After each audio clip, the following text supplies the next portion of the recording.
पूछा, लोगों ने नमाज पढ़ ली है? नहीं, आपका इंतजार हो रहा है।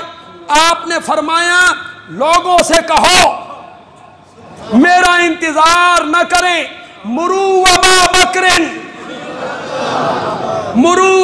बकरिन फल युसल्ले बिन नास, अबू बकर को कहो मेरे मुसल्ले पे खड़े हो के लोगों को नमाज पढ़ाए।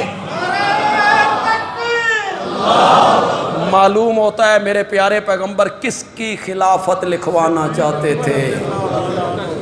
नहीं नहीं नहीं नहीं, उसकी खिलाफत लिखवाना चाहते थे जिसके हवाले मुसल्ला कर रहे हैं। नमाज दीन का अहम रुकन कौन सा है? नमाज। शरीयत का अहम रुकन कौन सा है? नमाज। माशाअल्लाह। नबी पाक के इंतकाल के बाद जब हजरत सिद्दीक अकबर रजी अल्लाह तआला अन्हु की बैत हुई, हजरत अली ने क्या कह के बैत की थी?